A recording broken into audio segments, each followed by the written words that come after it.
Good morning बच्चों।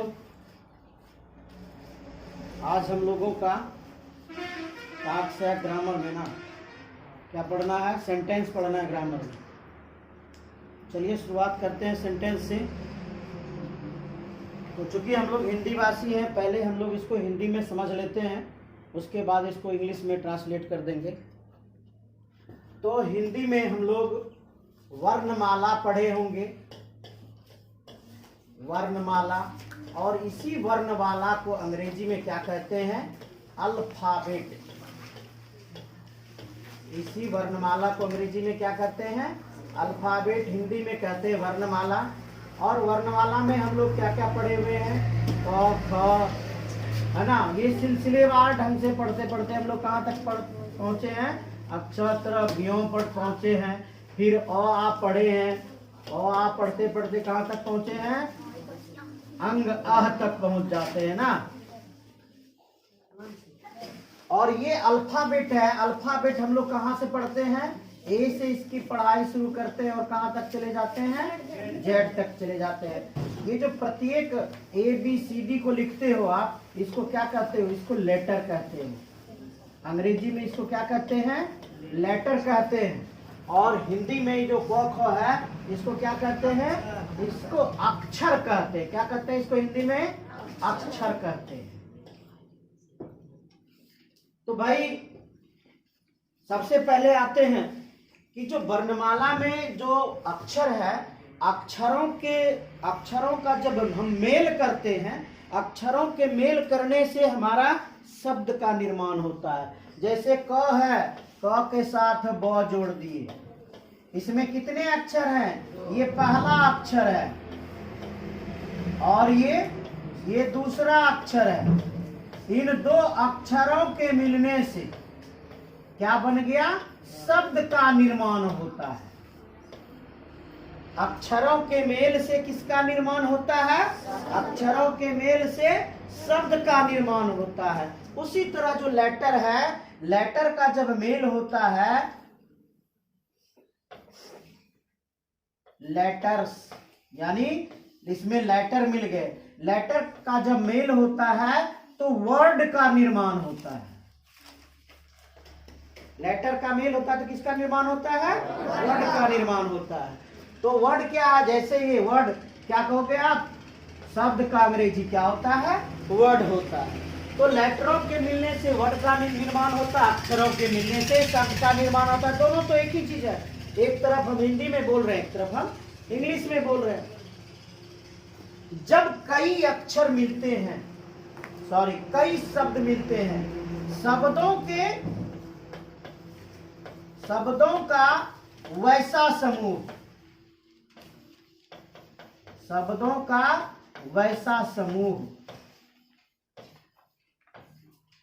जो अपने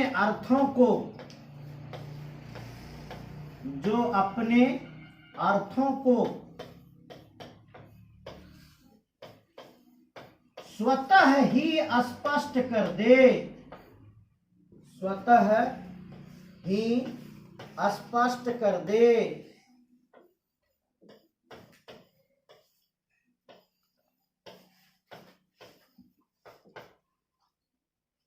तो उसे क्या कहेंगे, तो वह वाक्य कहलाता है।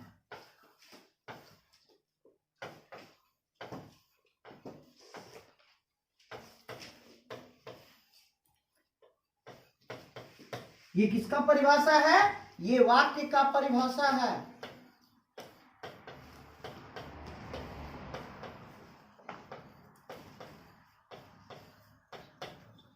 यानी एक जो वाक्य होते हैं, उस वाक्य में कई शब्द होते हैं और कई शब्द मिलकर उसके अर्थ को पूरा करते हैं, अर्थ को स्पष्ट कर देते हैं। अगर अर्थ को स्पष्ट नहीं करेगा तो वह वाक्य नहीं कहलाएगा। जैसे हम आपको एक जंबल वर्ड दे रहे हैं, है, कहां जाता राम,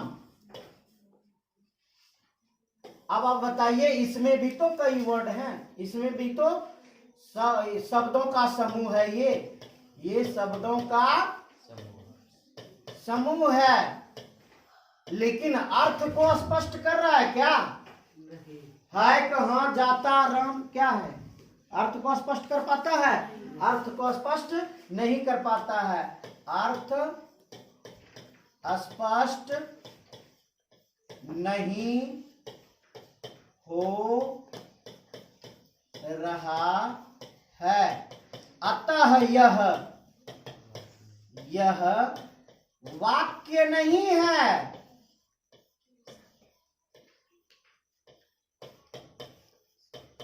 अब आपको अर्थ स्पष्ट हो जाना चाहिए, परिभाषा स्पष्ट होना चाहिए।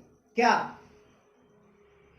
कि शब्द का वैसा समूह जो अपने अर्थ को स्पष्ट कर दे तभी वह वाक्य कहलाएगा। अगर स्पष्ट नहीं करता है और शब्दों का समूह है तो वह वाक्य नहीं है। जैसे इसको देखिए, है कहाँ जाता राम, पता नहीं है कहाँ जाता राम, कोई अर्थ स्पष्ट हो रहा है? नहीं। अगर अर्थ स्पष्ट कर देता, क्या भाई, राम कहाँ जाता है, प्रश्न सूचक चिन्ह। अब आप बताइए, क्या इसके अर्थ को समझ रहे हैं? अगर आप इसके अर्थ को समझ रहे हैं, क्या राम कहाँ जा रहा है, पटना जा रहा है, घर जा रहा है, कहाँ जा रहा है, स्पष्ट हो रहा है ना? अगर इसके अर्थ को आप समझते हैं, अगर इसका अर्थ स्पष्ट हो जाता है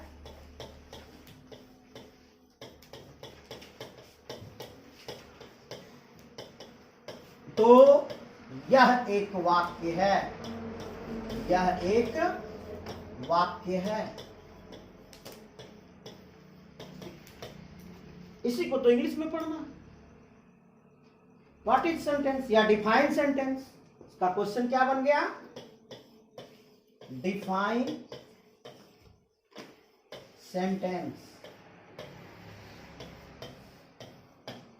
सेंटेंस का परिभाषा दें।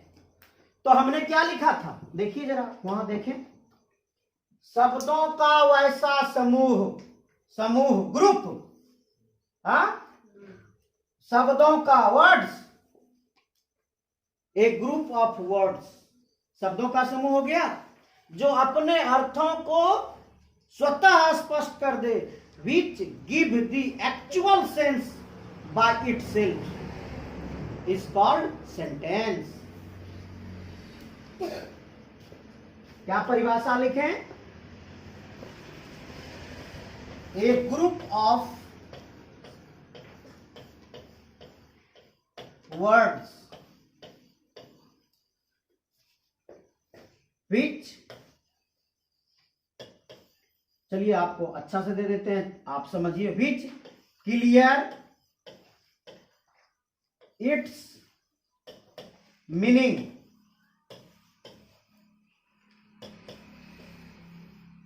by itself, by itself is called sentence। क्या अब आप इसको याद कर सकते हैं, समझ सकते हैं कि नहीं? आपको स्पष्ट है? यहाँ पर हिंदी है, क्या हिंदी है कि शब्दों का वैसा समूह, समूह आपको यहाँ बना के दिखाए हैं। आप बचपन में पढ़ते थे को जोड़ वो, तो क्या लिखते थे? कब, यानी को एक अक्षर है, वो एक अक्षर है, को और वो दोनों अक्षर को मिलने से क्या बना? को और वो को मिलने से क्या बना? कब बना। कब क्या है? शब्द है। उसी तरह आपके पास है, आपको जैसे अंग्रेजी में भी आपको बचपन में बताया होगा, ए है, एगो पी है, फिर पी है, फिर एल है, फिर ई है। ये क्या है? ये लेटर हैं। ये सभी क्या है? ये सभी लेटर हैं। ए लेटर है, पी लेटर है, बी लेटर है, एल लेटर है, ई लेटर है। इन लेटर्स के बहुवचन, इन लेटर्स के मिलने के बाद एक वर्ड का निर्माण हुआ। कौन सा वर्ड? एप्पल। इन लेटर को मिलने के बाद एक वर्ड का निर्माण हुआ, क्या हुआ? एप्पल। अब इस तरह से कई वर्ड मिलेंगे, इस तरह से अगर कई वर्ड मिलते हैं तो किसका निर्माण होता है? सेंटेंस का निर्माण होता है, वाक्य का निर्माण होता है। जैसे देखिए आई एक वर्ड है, ईट मैंगोज,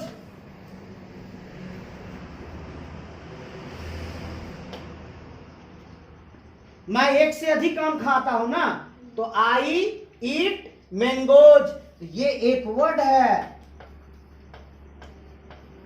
ये भी एक वर्ड है और ये भी एक वर्ड है। कितने वर्ड मिले इसमें? 3 वर्ड मिले। इन तीनों वर्ड के मिलने के बाद एक वाक्य बना, जिस वाक्य को क्या बोले हम लोग? आई ईट मैंगोज, मैं आमे खाता हूं। और ये जब ग्रुप ऑफ वर्ड एक साथ जमा होते हैं और अपने मीनिंग को स्पष्ट करते हैं, अपने मीनिंग को स्पष्ट करते हैं। अगर मीनिंग स्पष्ट नहीं करेगा तो वो भी स्पष्ट नहीं हुआ। मीनिंग को स्पष्ट करना चाहिए तो क्या तब क्या बनता है? वो सेंटेंस बनता है। जैसे इसी को हम जंबल कर दें, अगर हम लिख दें यहां पहले ईट लिख दें, उसके बाद मैंगोज लिख दें और उसके बाद आई लिख दें, बताइए इसका कोई मीनिंग है? इसका कोई मीनिंग है या क्या है? यह मीनिंगलेस है, मीनिंगलेस है। अगर यह मीनिंगलेस है तो यह सेंटेंस नहीं है। स्पष्ट हुआ कि नहीं? कि सेंटेंस वही हो सकता है जो अपने मीनिंग को क्लियर कर दे, तभी उसको क्या कहेंगे? उसको सेंटेंस कहेंगे। ठीक है। तो बच्चों ये जो लेटर है, ये लेटर कितने हैं? अंग्रेजी में ये लेटर 26 हैं और ये लेटर ए से शुरू होता है, बी सी डी, ये चलते चलते कहां तक चला जाता है? जेड तक चला जाता है। इसको हिंदी कहते हैं। इसको स्मॉल लेटर में कैसे लिखते हैं? छोटी ए, छोटी बी, छोटी सी करते करते कहां तक चले जाना है? जेड तक चले जाना है। तो यही अंग्रेजी के अल्फाबेट का लेटर है। बढ़ते हैं आगे।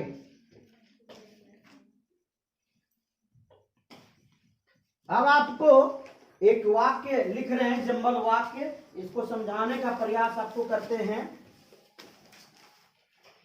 Eating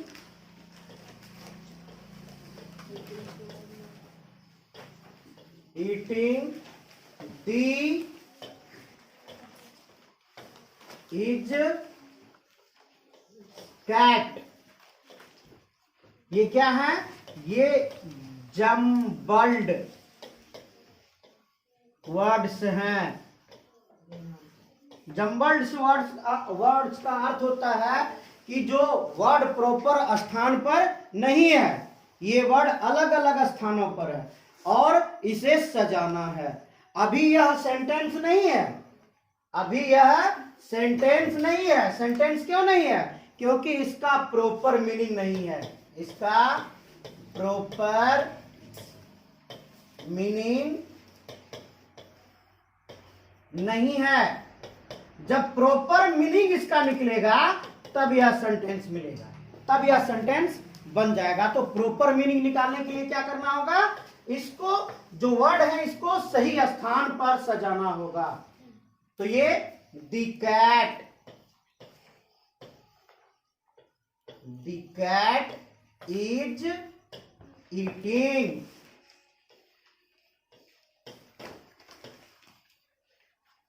full stop. बिल्ली खा रही है, बिल्ली खा रही है। देखिए इसका प्रॉपर मीनिंग निकला ना। अगर प्रॉपर मीनिंग निकल गया तो इसको क्या कहेंगे? इसको एक सेंटेंस कहेंगे। अगर प्रॉपर मीनिंग नहीं निकलता तो यह सेंटेंस नहीं था।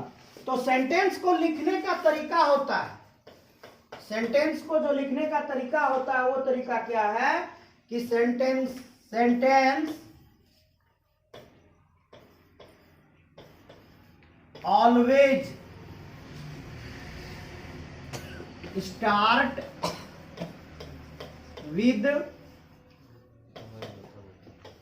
Capital letter. अभिषेक आपका ये अक्सर गलत होता है। देखिए क्या कर रहा है, सेंटेंस को लिखने का तरीका क्या है?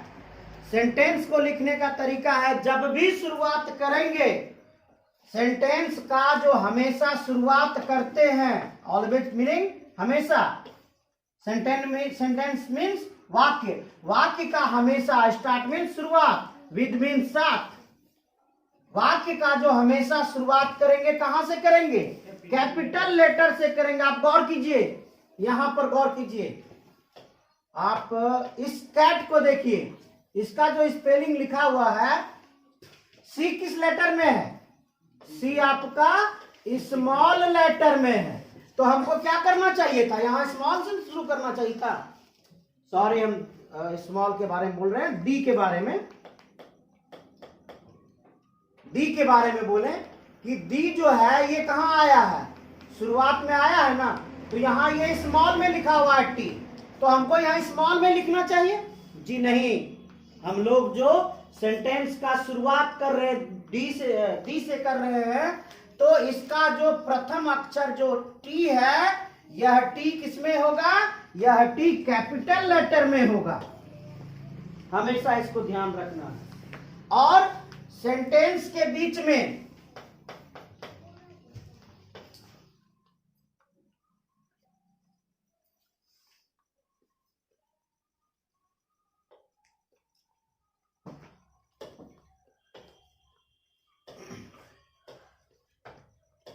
in between the sentence, in between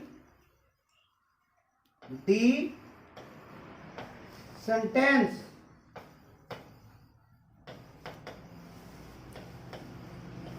when it is not complete, when it is not completed, there is no capital letter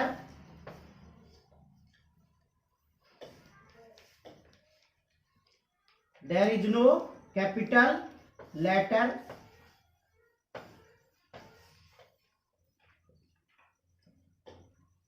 अब ये क्या कह रहा है, इसको समझिए। In between the sentence, in between the, between बीच में, दी सेंटेंस वाक्य के बीच में, there is no capital letter, no capital letter, बड़े लेटर का प्रयोग नहीं करेंगे। तब तक, जब तक कि वाक्य कंप्लीट नहीं हो जाए, जब तक कि वाक्य पूरा नहीं हो जाए, तब तक हम बीच में कैपिटल लेटर का प्रयोग नहीं करेंगे।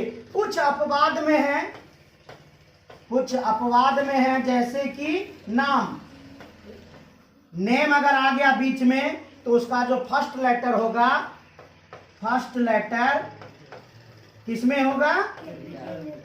कैपिटल में होगा, कैपिटल में होगा। ये अपवाद है, ठीक ना।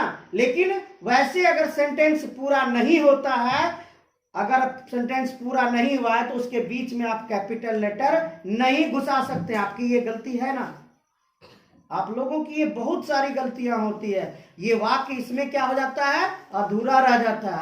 आप तो खैर महान है, तो इसलिए इस चीज को ध्यान रखिएगा, तभी आपका वाक्य सही होगा। तीसरा क्या है कि जब सेंटेंस समाप्त होता है, sentence always and with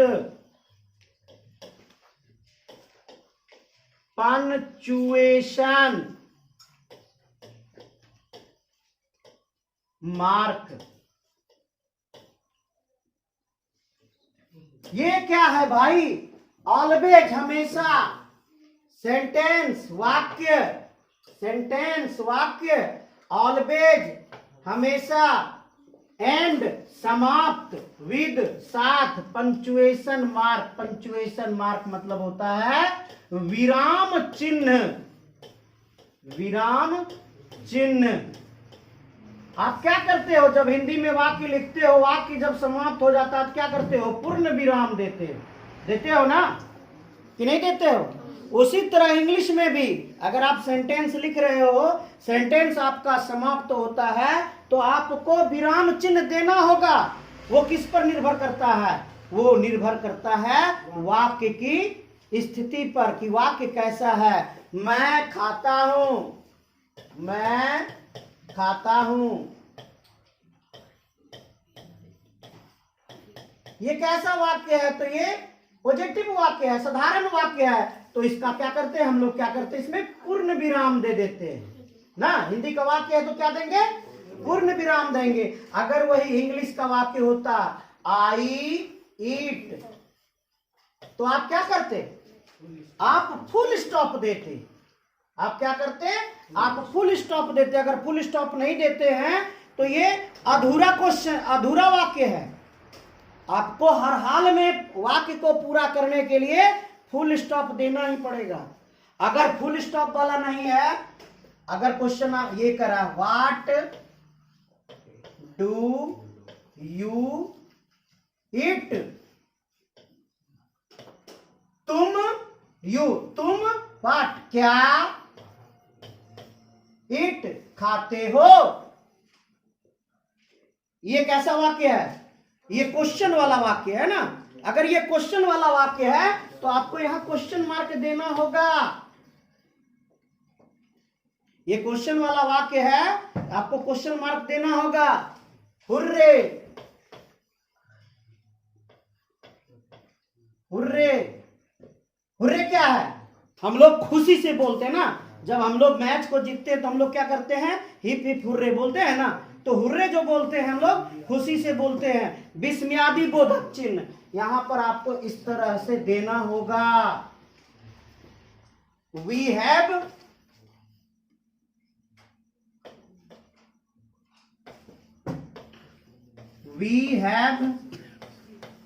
won the match. We have won the match. ठीक है?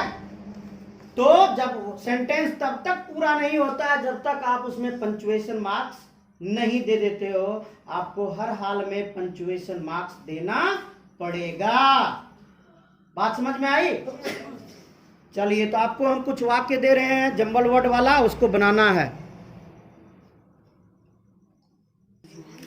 तो बच्चों, sentence always and with punctuation marks, इसको आपको समझाया मैंने ना।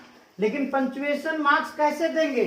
According to their meaning, according to its meaning, अर्थ के आधार पर इसमें पंक्चुएशन मार्क्स पड़ेगा। अर्थ के आधार पर इसमें विराम चिन्ह पड़ेगा। अब आपको हम जम्बल्ड वर्ड का सेंटेंस दे रहे हैं। करना क्या है? वीडियो को पॉज करना है, बैठ के इसको बनाना है। इसके बाद फिर आपको दे रहे हैं, यहां भी है, फिर वीडियो को पॉज कीजिए और इसको पहले बनाइए, तब आगे की वीडियो को देखिए, तो आगे आपको सेंटेंस समझ में आएगा, अन्यथा समझ में नहीं आएगा। तो आप वीडियो पॉज करके बनाइए।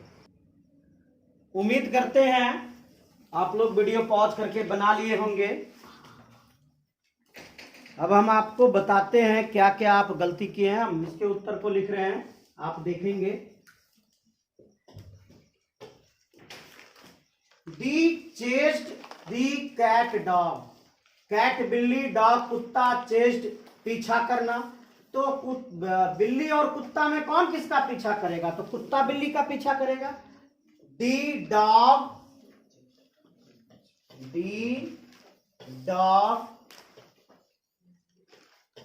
chased the cat,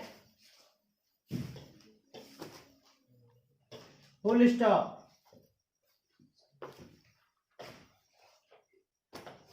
told Raju a story में, मतलब told मीन्स कहना, राजू एक कहानी में मुझे, तो राजू मुझे एक कहानी कहता है। इसको सीधा कर लीजिए, Raju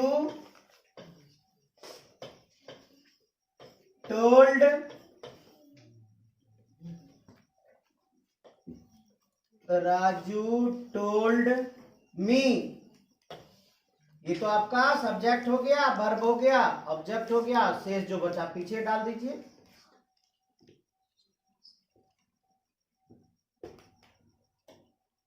Raju told me a story, full stop. भैया माई मेरा, मी मुझे, ग्रैंडफादर दादाजी, विजिटेड घूमने आए, यस्टरडे बीते हुए कल। तो इसको कैसे लिखेंगे? My grand father, grand parents है, चलिए दे देते हैं grand parents, grand parents, grand parents यानी दादा और दादी। Visited me yesterday, full stop. अगले में आते हैं, कुक्ड पकाई, माई मेरा, फूड भोजन, मदर माताश्री, फॉर मी मेरे लिए। तो इसको सीधा करके लिखिए, my mother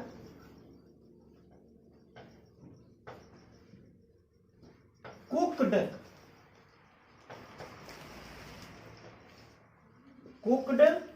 food for me, full stop. ये जंबल्ड वर्ड थे, इसको क्या करना था? सीधा करके सेंटेंस बनाना था। डॉग राहुल, कुत्ता राहुल, लड़का का नाम, विद साथ, हिज पेट अपना पेट, पालतू ना, प्लेइंग एंजॉय, एंजॉय मतलब मस्ती करना। तो कुत्ते के साथ कौन मस्ती कर रहा था? राहुल। तो क्या लिखेंगे? Rahul enjoys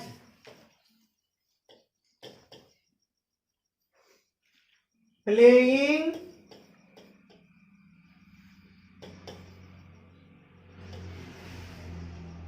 with his pet dog। आइए यहां अगले में चलते हैं। डी प्लीज कृपया, नोट नहीं, डू करना, ग्रास स्टेप। कैसे बनाएंगे? प्लीज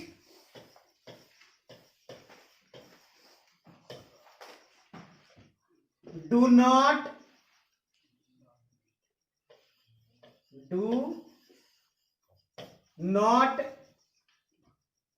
बोलिए आगे, do not step on the grass, full stop। you where have this all while been। अगर प्रश्न प्रश्न सूचक शब्द हो, क्वेश्चन वर्ड हो, तो क्वेश्चन वर्ड को कहां रखा जाता है? सबसे शुरू में रखा जाता है। वेयर, इसके साथ क्या लगाया जाता है? इसके साथ हेल्पिंग वर्ब का प्रयोग करते हैं, हैव। हेल्पिंग वर्ब के बाद किसका प्रयोग करते हैं? सब्जेक्ट का, यू। यू के बाद किसका प्रयोग करते हैं? बीन का, been. Where have you been all this while? देखिए हम फुल स्टॉप दे दिए ना, गलत किए कि नहीं? आप गौर कीजिए, ये किससे शुरू हुआ है? ये क्वेश्चन वर्ड से शुरू हुआ है, यानी ये कैसा वाक्य है? ये प्रश्न वाला वाक्य है। अगर प्रश्न वाला वाक्य होगा तो आप क्वेश्चन वर्ड नहीं दे सकते हैं। आपको क्या देना पड़ेगा? आपको क्वेश्चन मार्क देना पड़ेगा, आपको क्वेश्चन मार्क देना पड़ेगा। इसीलिए वहां पे लिखे थे क्या? According to their meaning. वाक्य में क्वेश्चन मार्क कब देंगे, फुल स्टॉप कब देंगे? वो वाक्य के मीनिंग पर, सेंटेंस के मीनिंग पर निर्भर करता है कि हम क्या देंगे। फुल स्टॉप देंगे कि क्वेश्चन मार्क देंगे, कि वो विस्मयादि बोधक एक्सक्लामेटरी मार्क को देंगे। तो ये वाक्य के मीनिंग पर निर्भर करता है। चलते हैं आगे हम लोग। अब तो आगे चलने में हम लोग क्या देखते हैं? चलिए देखें जरा, कि कोई भी सेंटेंस होता है, सेंटेंस में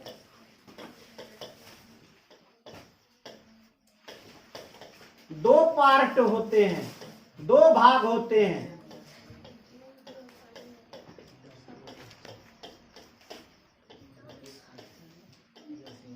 सेंटेंस के कितने भाग होते हैं? सेंटेंस के दो पार्ट होते हैं, दो भाग होते हैं। एक को कहते हैं सब्जेक्ट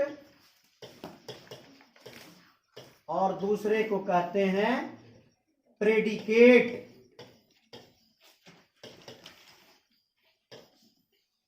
सेंटेंस के कितने पार्ट होते हैं? सेंटेंस के दो पार्ट होते हैं। एक को कहते हैं सब्जेक्ट और दूसरे को कहते हैं प्रेडिकेट। सब्जेक्ट को अगर जानना है कि वाक्य में सब्जेक्ट कौन है, सब्जेक्ट का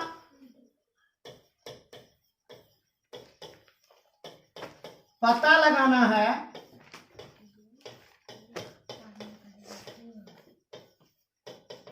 तो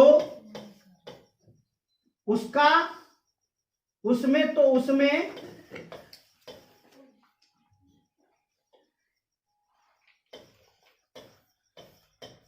हु या वाट का प्रयोग कर दीजिए।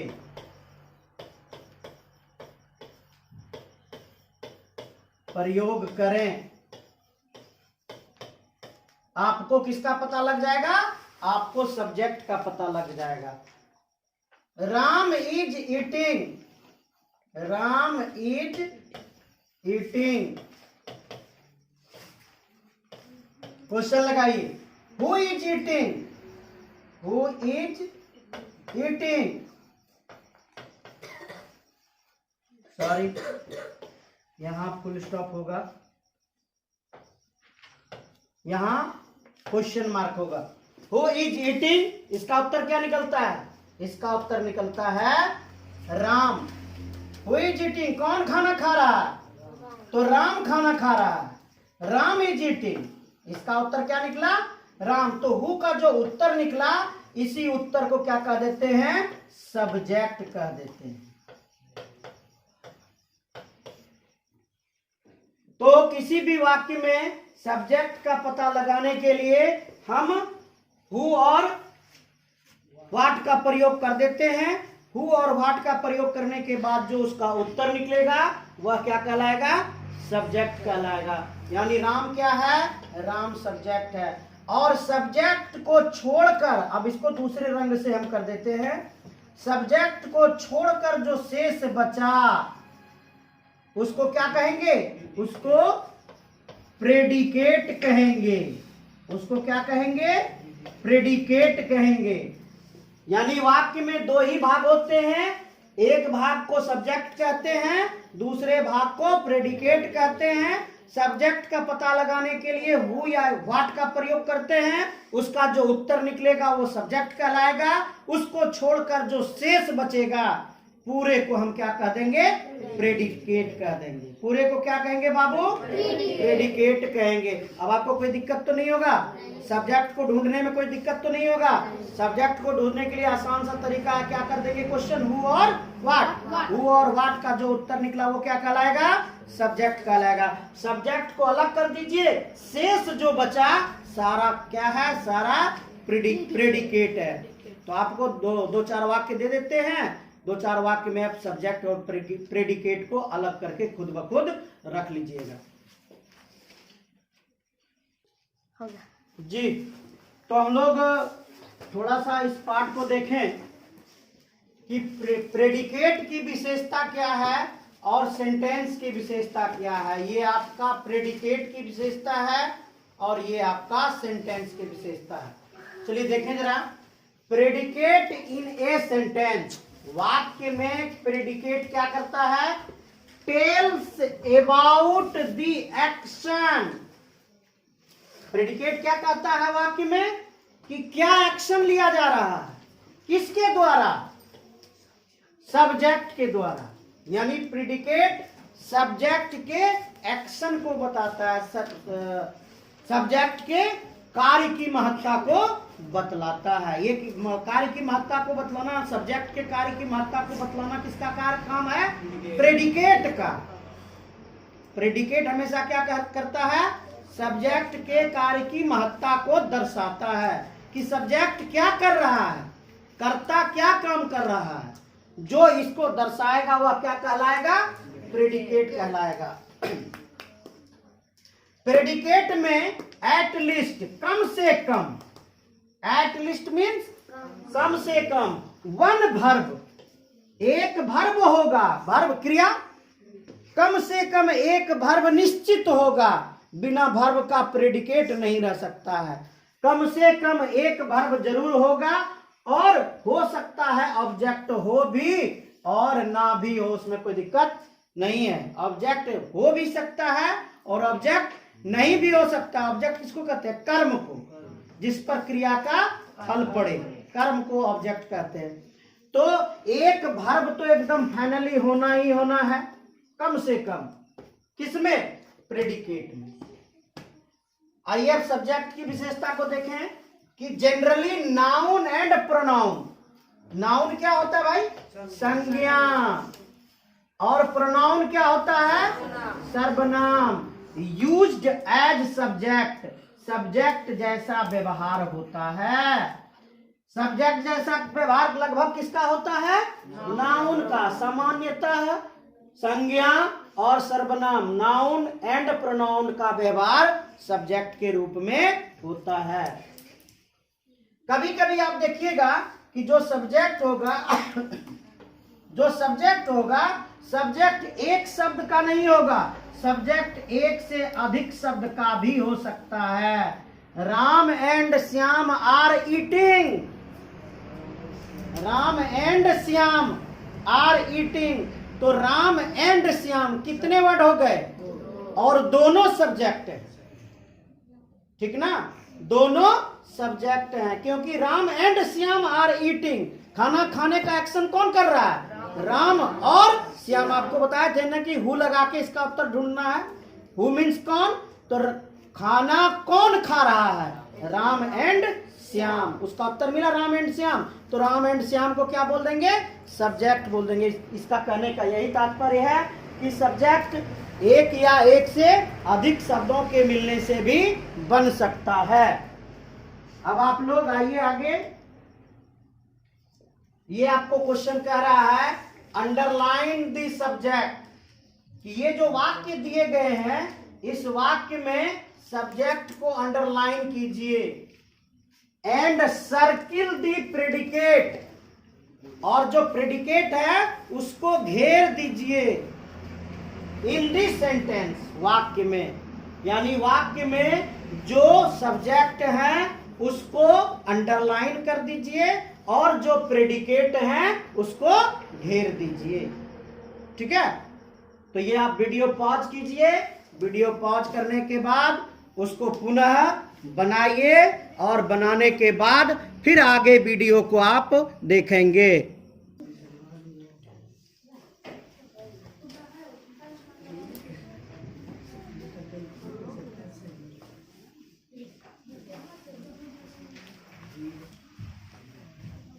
चलिए, तो हमको लगता है कि आप वीडियो पॉज करके बना लिए होंगे। अब आते हैं आगे आंसर की ओर। तो क्या कहता है, अंडरलाइन दी सब्जेक्ट। पहले हम लाल रंग से सब्जेक्ट को अंडरलाइन कर देते हैं। स्टूडेंट्स, ये सब्जेक्ट है। Students are learning English. विद्यार्थी गण क्या कर रहे हैं? इंग्लिश लर्न, सीखना, इंग्लिश सीख रहे हैं। She is knitting the sweater. Knitting होता है बुनना। स्वेटर तो जान ही रहे हैं, ठंडे के दिनों में पहनते हैं। तो कौन बुन रही है स्वेटर? सी, वह, लेडीज ना, वह बुन रही है स्वेटर। तो एक्शन किसके द्वारा हो रहा है? वह के द्वारा हो रहा है। तो वह क्या हो गया? Subject. The child is waiting for his father. The child, child means बच्चा की बच्चे, वो बच्चा होता है। तो बच्चे का चिल्ड्रन। Good boy. बच्चे का क्या होता है? चिल्ड्रन। तो एक बच्चा यहाँ करा ना। The child is waiting, waiting means इंतजार कर रहा है, फॉर हिज फादर, अपने पिता के लिए। तो कौन इंतजार कर रहा है? चाइल्ड। ये क्या हो गया? ये सब्जेक्ट हो गया। श्याम एंड राम, देखिए आपको एक से अधिक शब्द, श्याम एंड राम, एक से अधिक शब्द आ गया ना। तो सब्जेक्ट में एक से अधिक शब्द भी हो सकते हैं। Life is fun. लाइफ क्या हो गया? फन, फन मीन्स मजाक, जिंदगी मजाक है। तो लाइफ क्या हो गया? सब्जेक्ट हो गया। फ्लाइंग इन एयर, हवा में उड़ना। इज अ ग्रेट एक्सपीरियंस, एक महान अनुभव है। तो जितना अंडरलाइन हो गया ये आपका सब्जेक्ट हो गया। शेष जो बचा खुचा है ये सारा क्या कहलाएगा? ये सारा प्रेडिकेट कहलाएगा। इसको हमने आपको सर्किल करने के लिए कहा था, घेरने के लिए कहा था। तो शेष जो बचा उसको हम घेर देते हैं। ये क्या हो गया? आपका प्रेडिकेट हो गया।